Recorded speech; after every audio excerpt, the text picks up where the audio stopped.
बनारस की घाट के किनारे जहाँ कबीर साहब का घर था, अपने बैल के ऊपर सारी किताबें पोथियों को लाद के गट्ठर बांध के वहाँ पहुँच गए।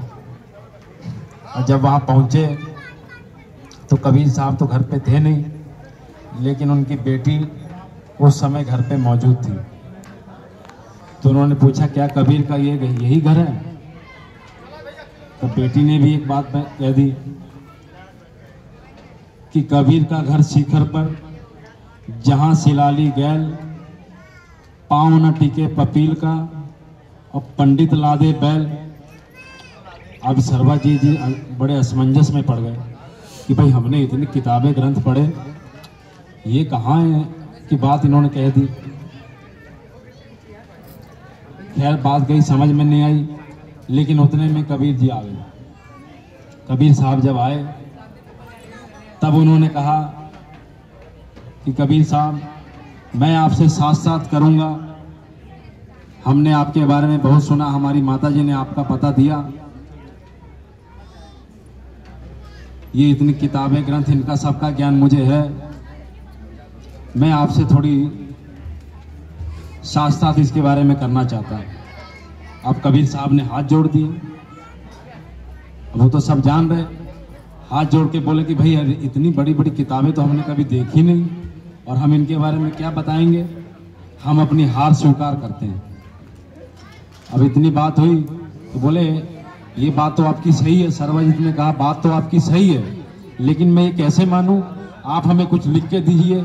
तो बोले, लिखना पढ़ना तो मैं जानता नहीं, आप लिखो, मैं अंगूठा लगा देता हूं।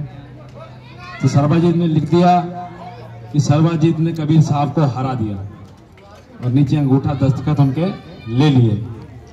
अब जब यही लेके अपनी माता जी को दिखाने वापिस अपने घर पहुंचे, जब उस पट्टे को पढ़ने के लिए कहा, अब वही सर्वजित पढ़ रहे, तब ये उल्टा दिखाई दे रहा कि कबीर साहब ने सर्वजित को हरा दिया। और फिर दोबारा उनको समझ में नहीं आया कि कैसे ये हुआ, क्योंकि अहंकार इतना बड़ा सिर पे सवार था। तो दोबारा अपनी पोथी किताबों को लेके कबीर साहब के पास पहुंचे कि देखिए, हमने तो ये किया था, एक बार और आप इस पे दोबारा इस पे लिख दीजिए। तो इस बार कबीर साहब ने फिर बोला कि आप खुद से स्वयं से लिखो, और स्वयं से लिखा, हस्ताक्षर किए, अंगूठा लगाया। अब जब वापिस पहुंचे, अब फिर वही बात, जब दो तीन बार ऐसा हुआ, तब माता जी ने समझाया और तब जाके समझ आई। तो कहने का मतलब कि अहंकार, भौतिकवाद का अहंकार आजकल हमारे आपके सबके ऊपर ये बोल रहे हैं। एक और इसका उदाहरण सबसे बड़ा रावण का आता।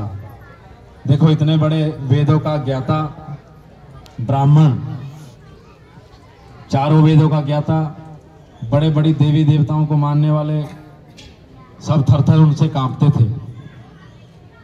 लेकिन किस तरह के कर्म किए और कैसे उनकी गति हुई। तो ये देखिए, क्रांति का ये समय होता, इनका काम, जिनका ये देश दुनिया है, उनका काम है केवल समझाना बुझाना, हाथ जोड़ना नहीं होता। एक दो बार समझा दिया, उसके बाद वो क्रांति कर देते हैं। क्रांति का मतलब, जैसे रावण का वध हो गया, महाभारत हो गई, बड़े बड़े काम हुए, बड़े बड़े युद्ध हुए, और एक बार में धर्म की स्थापना इन शक्तियों ने कर दी। अब आपको ये समझना चाहिए कि भगवान राम के आने का कारण क्या बना। क्या ऐसा उस समय था कि जो भगवान राम को आना पड़ा, और किससे धर्म को खतरा हो गया? क्या पंडित, जो ये चारों वेदों का ज्ञाता था, रावण, क्या उनसे धर्म को खतरा हो गया था? एक पंडित से धर्म को खतरा हो गया, एक ब्राह्मण से धर्म को खतरा हो गया? क्या उनमें ऐसी बुराई थी कि उनको चेतावनियां देने के बाद उनका वध करना पड़ा?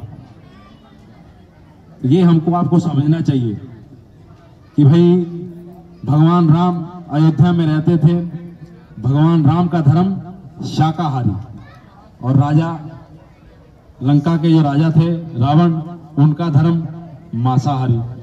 कोई उस समय हिंदू मुसलमान की कोई लड़ाई थोड़ा थी कि भाई रावण कोई मुसलमान थे या किसी और धर्म के थे, कि राम हिंदू थे। उस समय तो कोई धर्म ही नहीं था, उस समय तो केवल वैदिक काल का समय था, सब धर्म को मानते चलते थे। लेकिन ऐसी क्या उस समय वजह बनी कि एक ब्राह्मण से धर्म को खतरा हो गया। यही बुराइयां जो आज हम में आप में आ गई।